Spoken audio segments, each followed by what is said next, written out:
अस्सलाम वालेकुम। मार्केट ध्यान के नए एपिसोड में मैं मोहम्मद अली पंजवानी आप नाज़रीन को खुशामदीद कहता हूँ। नाज़रीन, वीडियो स्टार्ट करने से पहले आप लोग के साथ डिस्क्लेमर शेयर कर दूँ कि इस वीडियो को बनाने का मकसद किसी भी किस्म की बाइंग सेलिंग रिकमेंडेशन देना नहीं है। नाज़रीन, सबसे पहले FIBLB डेटा की बात कर लें। 20 अप्रैल से 24 अप्रैल जो एक्टिविटी हुई है वो इस मुताबिक है। जो सबसे बड़ी सेलिंग हमने विटनेस की है वो बैंक्स में की है, बैंक्स और DFIs ने की है। इंडिविजुअल ने जो है सबसे बड़ी बाइंग की है। इसके बाद अगर हम देखें तो सबसे बड़ी जो बाइंग नज़र आ रही है इंश्योरेंस कंपनी की, वो बेसिकली डेट मार्केट में बाइंग हुई है। नाज़रीन, आप लोगों के साथ इसका ब्रेक इवन शेयर कर दूं। इंश्योरेंस कंपनी ने ऑल अदर सेक्टर में सेलिंग की है, इंडिविजुअल ने कमर्शियल बैंक में बाइंग की है, इंडिविजुअल ने सीमेंट सेक्टर में बाइंग की है, इंडिविजुअल्स ने ऑल अदर सेक्टर में बाइंग की है, म्यूचुअल फंड ने सीमेंट सेक्टर में सेलिंग की है, म्यूचुअल फंड ने कमर्शियल बैंक में सेलिंग की है, गोरे ने कमर्शियल बैंक में सेलिंग की है।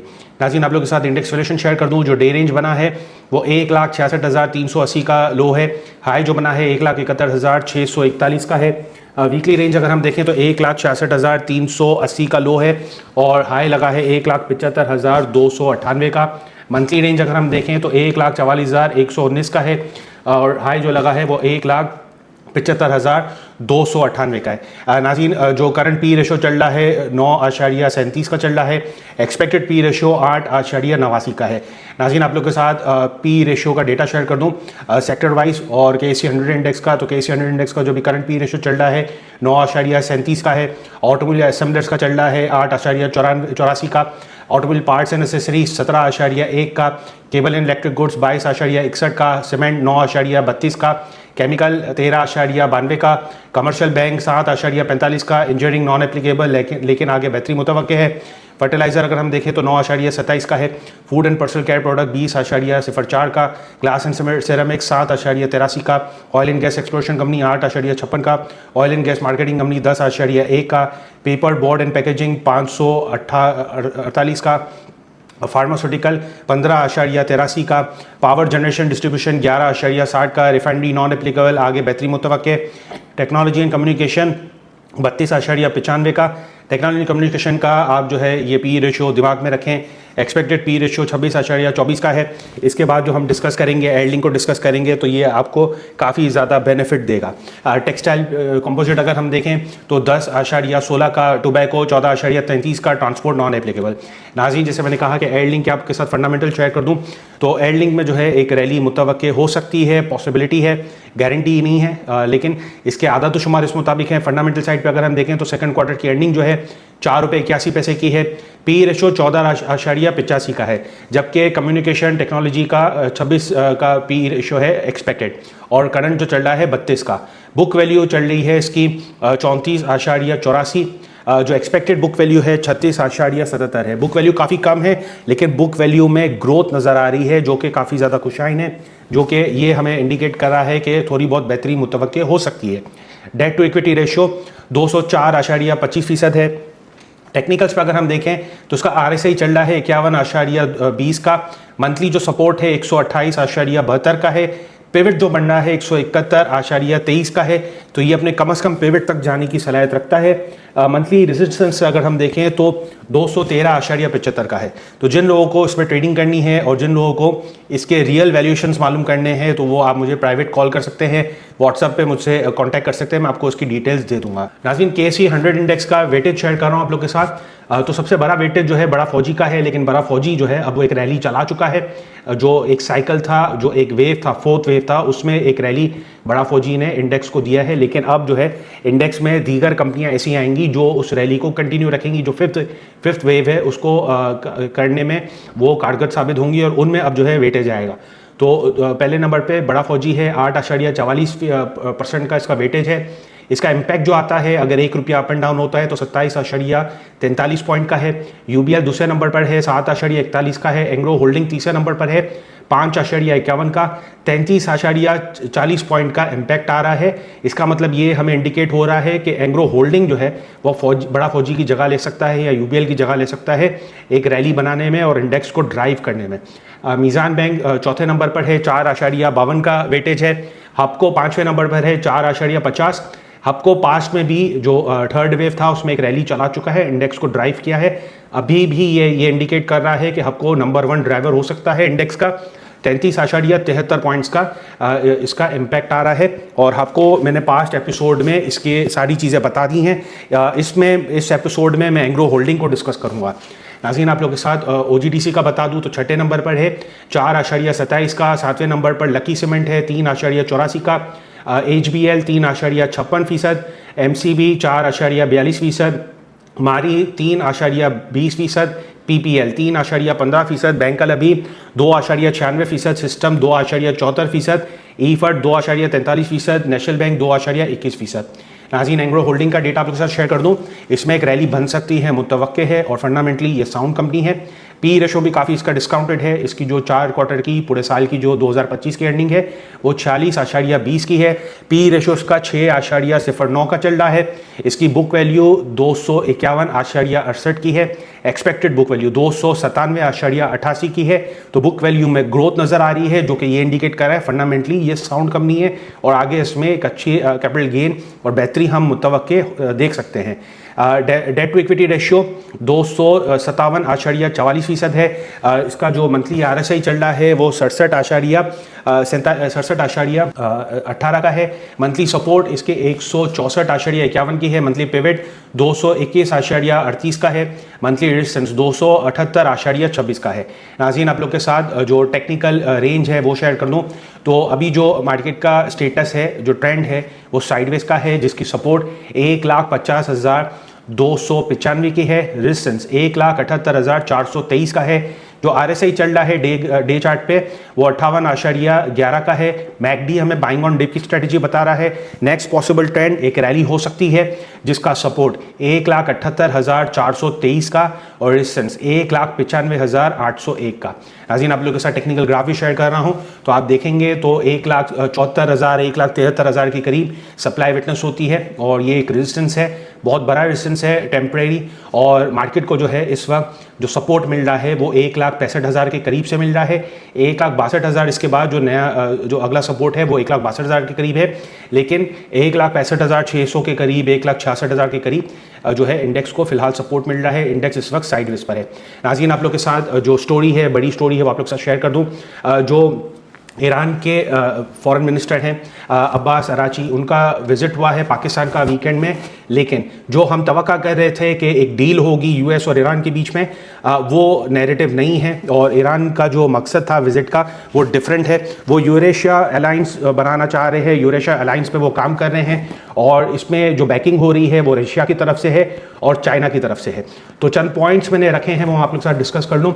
तो जो रीजनल मैंने जैसे आपसे कहा कि डिप्लोमेटिक टूर है, इसमें ओमान के साथ डिस्कशन होगा। ओमान में जो स्ट्रेट ऑफ हार्मोस है उसका जो स्टेटस है वो चेंज हो जाएगा। Straight of हार्मोस international water declare यानी नहीं है, वो एक इंटरनेशनल वाटर का हिस्सा नहीं है, वो ओमान और ईरान का यानी आप समझे कि समुद्री हुदूद है। तो ओमान और ईरान उस पर डिसाइड करेंगे कि क्या होना है, टूल टैक्स लगना है नहीं लगना, ये ओमान और ईरान डिसाइड करेंगे। और इस पर यूनाइटेड नेशन में एक रेजोल्यूशन भी पास हुआ है कि ये इंटरनेशनल वाटर का हिस्सा नहीं है। तो अब जो है चीज़ें उस तरफ जा रही हैं और एक अलायंस बन रहा है जिसमें पाकिस्तान का बहुत बड़ा रोल है। और पाकिस्तान जो है पहले फैसिलिटेटर था, अभी मीडिएटर हो चुका है। अब जो है पाकिस्तान ईरान से अलग बात करेगा और यूनाइटेड स्टेट्स से अलग बात करेगा और दोनों पाकिस्तान को ट्रस्ट करते हैं। US के सदर भी जो है वो पाकिस्तान पे उनका ज़्यादा फोकस है और वो ये कह रहे हैं कि पाकिस्तान पे हम एतमाद करते हैं, सेम इस तरह ईरान भी एतमाद करता है।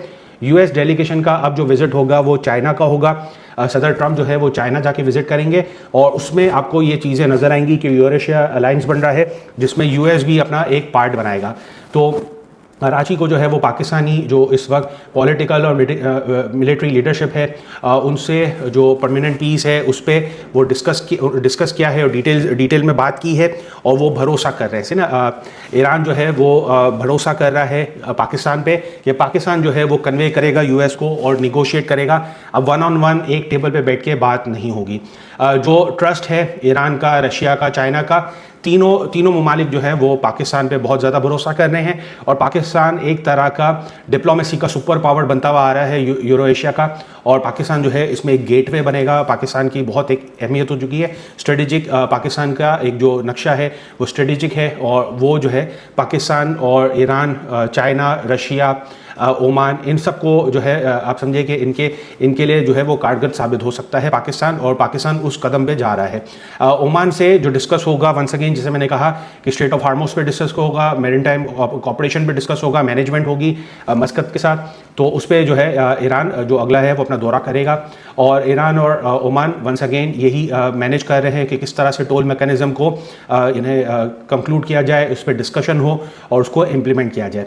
ओमान जो है वो भी मीडिएट कर रहा है ईरान और यूएस के बीच में खामोशी से, तो ओमान भी जो है वो अपनी चीज़ें आगे नरेट कर देगा यूएस को। इसके बाद जो फॉरेन मिनिस्टर हैं ईरान के, उनका जो विजिट है वो रशिया का है। रशिया से पहले वो दोबारा पाकिस्तान आएंगे और दोबारा जो है पाकिस्तान को अपने जो इक़दाम हुए हैं ओमान के साथ उससे आगाही देंगे।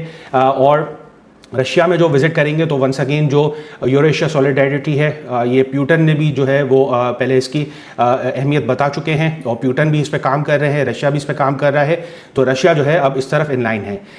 ईरान ब्रीफ करेगा मॉस्को को कि इस्लामाबाद में क्या बातें हुई हैं और किस तरह से ये जो सिक्योरिटी कंसर्न्स हैं, जो पीस टॉक है उसको किस तरह से आगे लेके चलना है, अमेरिका से किस तरह से बात करनी है, किस तरह से डिप्लोमेटिक चैनल्स खोल के रखने हैं और सीज फायर को कंटिन्यू रखते हुए चीज़ों को पीस की तरफ लेके जाना है।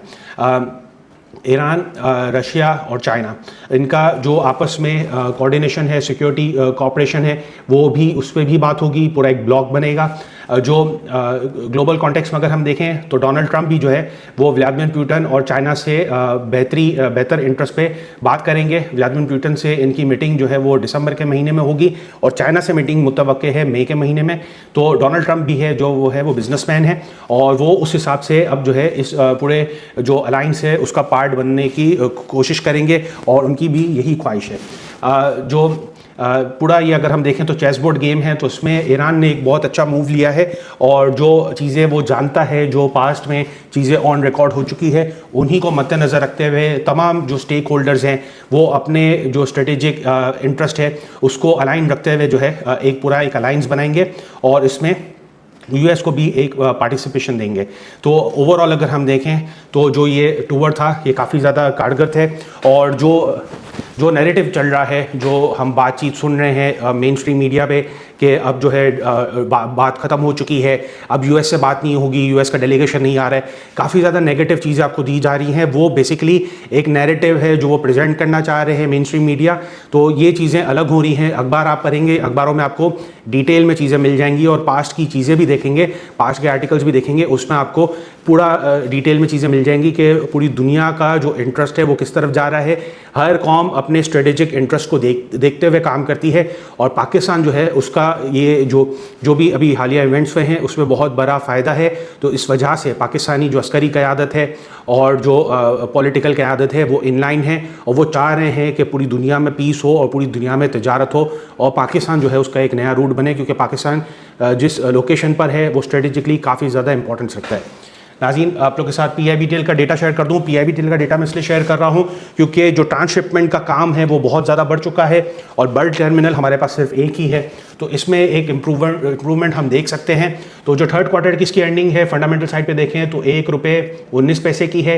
पी रेशियो उसका 10.20 का चल रहा है। ट्रांसपोर्ट में जैसे मैंने आपको कहा कि नॉन एप्लीकेबल है, PIBTL जो है वो आगे और इम्प्रूव हो सकता है और ये भी पॉसिबिलिटी हो सकती है कि PIBTL आगे जाके आपको डिविडेंड भी दे दे। कोई लिखा वो नहीं है और मैं कोई स्पेकुलेट नहीं कर रहा हूँ, लेकिन एक पॉसिबिलिटी बन सकती है। इसकी बुक वैल्यू जो है 9.85 की है, एक्सपेक्टेड बुक वैल्यू 11.44 का है। वंस अगेन ये वही पैटर्न हमें दिखा रहा है कि बुक वैल्यू इसकी बढ़ रही है, इसका मतलब इसमें बेहतरी मुतवक्के है, इसमें एक ग्रोथ मुतवक्के है। डेट टू इक्विटी रेशियो हम देखें तो 74.81 का है। मंथली RSI 62.03 का है। मंथली सपोर्ट 10.28 का है। मंथली पिवट 14.93 का है। मंथली रेजिस्टेंस 19.58 का है। तो PIBTL में ट्रेडिंग करनी हो, PIBTL के नए लेवल्स जानने हो, साल के एंड में क्या लेवल बन सकते हैं, तो आप मुझे कांटेक्ट करेंगे, मैं आपको उसकी डिटेल दे दूंगा। नाज़रीन, बदले का पोजीशन आप लोगों के साथ शेयर कर दूं तो बदला जो चल रहा है रोल ओवर के अभी भी चीज़ें हैं, चंद शेयर जैसे हैं जिनमें प्रॉपर रोल ओवर नहीं हुआ है, उनकी डिलीवरी उठेगी, यहाँ पर जो है वो सेटल होंगे, यहाँ पर जो है वो सेल होंगे। तो अभी जो बदला खरा है वो 75.32 अरब का है। 12.63 बिलियन अरब का जो बदला है वो ज़्यादा है। प्रीवियस हफ्ते अगर हम देखें तो 62.69 का है रहा है बदला।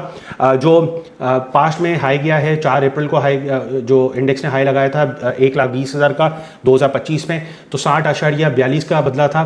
जो कि कम होके 39.14 का रह गया था 8 मई को, जब इंडेक्स 1,01,000 हो गया था। अब जो हाई बनाया था इंडेक्स ने 26 जनवरी को बनाया था, उस वक्त बदला 123.59 अरब का था, जो कि कम होके अब जो है वो 47.43 तक चले गया था, जब इंडेक्स 1,91,000 से 1,46,000 पे आ चुका था। तो 1,44,000 का लो बनाया है, लेकिन बदले ने जो लो बनाया था वो 30 मार्च को 47.43 अरब का बनाया था। तो वहाँ से अब जो है बदला थोड़ा बड़ा है और बदला भी थोड़ा सेट होगा। मार्केट इस वक्त साइडवेज पे है, तो बदला जो है वो तकरीबन 60 से लेके 80 अरब के बीच में घूमता रहेगा।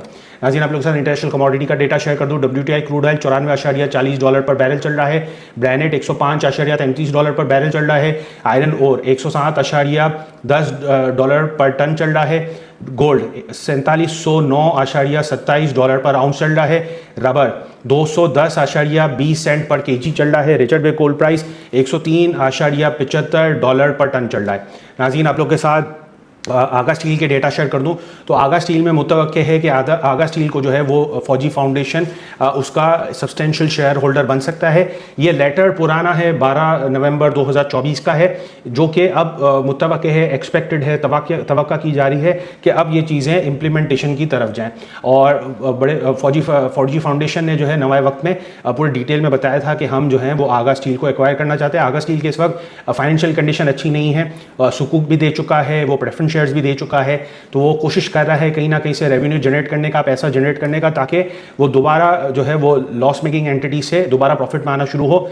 फौजी फाउंडेशन का इसमें काफ़ी ज़्यादा कीन इंटरेस्ट है और फौजी फाउंडेशन निगोशिएट कर रहा है आगा स्टील की मैनेजमेंट के साथ। तो ये चीज़ें मुतवक्के हैं कि ये चीज़ें हो सकती हैं, कोई गारंटी नहीं है, स्पेकुलेशन नहीं कर रहा हूँ, लेकिन ये पास्ट में लेटर लग चुका है, तो इस वजह से आप लोगों के साथ चीज़ें शेयर कर रहा हूँ। आगा का फंडामेंटल्स देखें तो इसकी जो हाफ ईयर की अर्निंग है लॉस में है, ₹2.98 की। पी रेशो नॉन एप्लीकेबल है। बुक वैल्यू इसकी 33.54 की है। बुक वैल्यू एक्सपेक्टेड 27.58 की है। तो बुक वैल्यू में भी कमी विटनेस हो रही है, जो हमें ये बता रहा है कि कंपनी की हालत इस वक्त बहुत पतली है। डेट टू इक्विटी रेशो 168.54% है। जो मंथली RSI है वो 44.09 का है। मंथली सपोर्ट 6.59 का है। मंथली पिवट 8.74 का है। तो 8.74 के पास ये जाने की सलाहियत रखता है। मंथली रेजिस्टेंस बन रहा है इसका 10.90 का। तो इसमें भी जो ट्रेडिंग करनी है, इसमें भी जो टाइम आफ्टर टाइम चीज़ें निकलती हैं, तो आप मुझसे पूछेंगे, मैं आपको गाइड कर दूंगा। नाज़रीन, आप लोग के साथ डिलीवर्ड फ्यूचर का डेटा शेयर कर दूं तो सबसे बड़ा जो फ्यूचर में पोजीशन है वो TRG मई में खड़ी है। फ्री फ्लोट का 11.69%। पेस दूसरे नंबर पर है। तीसरे नंबर पर वेव्स है। चौथे नंबर पर ठट्टा सीमेंट है। पांचवें नंबर पर सिनर्जी है। छठे नंबर पर आगा है। सातवें नंबर पर WGL है। आठवें नंबर पर ट्रीट कॉर्पोरेशन है। 9वें नंबर पर NRL है। 10वें नंबर पर SSGC है। नाज़रीन, आप लोग के साथ ब्लैंक सेल रिपोर्ट शेयर कर दूँ। सबसे बड़ा जो ब्लैंक सेल है वो PIA में लगा हुआ है। दूसरे नंबर अगर हम देखें तो अटक रिफाइनरी है। तीसरे नंबर पर अगर हम देखें तो NRL है। चौथे नंबर पर गाल है। पांचवें नंबर पर कॉसम है। छठे नंबर पर ठट्टा सीमेंट है। सातवें नंबर पर PTC है। आठवें नंबर पर GHNI है। 9वें नंबर पर यूनिटी है। 10वें नंबर पर निषाद चुनिया पावर है। नाज़रीन, आप लोगों के साथ मार्जिन फाइनेंसिंग का डेटा शेयर कर दूं तो सबसे बड़े जो बदले में माल खरा है वो SGPL है। इससे आपको बहुत ज़्यादा मोहतात रहना है। फ्री फ्लोट का 24.22% है। ये कभी भी नीचे आ सकता है और आप इसमें स्टक हो सकते हैं। आर्टिस्टिक डेनम दूसरे नंबर पर है 14.36%। JSML तीसरे नंबर पर है। यूसुफ वेविंग चौथे नंबर पर है। फ्लाइंग पांचवें नंबर पर है। जूमा छठे नंबर पर है। इमेज सातवें नंबर पर है। ESBL आठवें नंबर पर है। DSIL 9वें नंबर पर है और IMS 10वें नंबर पर है। नाज़रीन, ये था अब तक का मार्केट का डेटा। उम्मीद है आप इससे मुस्तफ़ीद हुए होंगे। वंस अगेन जो पॉलिटिकल सिनेरियो चल रहा है उसको लेकर आपको पैनिक नहीं होना। अभी जो इंडेक्स है वो साइडवेज पे ही चलेगा। जैसे मैंने आपके साथ पूरा डेटा शेयर किया, 1,50,000 1,78,000 इसके बीच में ही इंडेक्स मूव होगा। इंडेक्स के अकॉर्डिंगली आपको काम करना है। दूसरा आइटम वाइज काम करना है और ट्रेडिंग उस हिसाब से करनी है। ये जो कंपनियां मैंने आपके साथ शेयर की हैं इसकी मज़ीद डिटेल के लिए आप मुझे कांटेक्ट कर सकते हैं। मेरा व्हाट्सएप नंबर आप तमाम लोगों के साथ यानी डिस्क्रिप्शन में मैंने शेयर कर दिया है, तो आप इस पर देख सकते हैं और आप मुझसे कॉन्टैक्ट कर सकते हैं। मैं आपको उसकी पूरी डिटेल दे दूँगा। नाज़रीन, अब तक के लिए इतना ही। मुझे दीजिएगा इजाज़त। अल्लाह हाफ़िज़।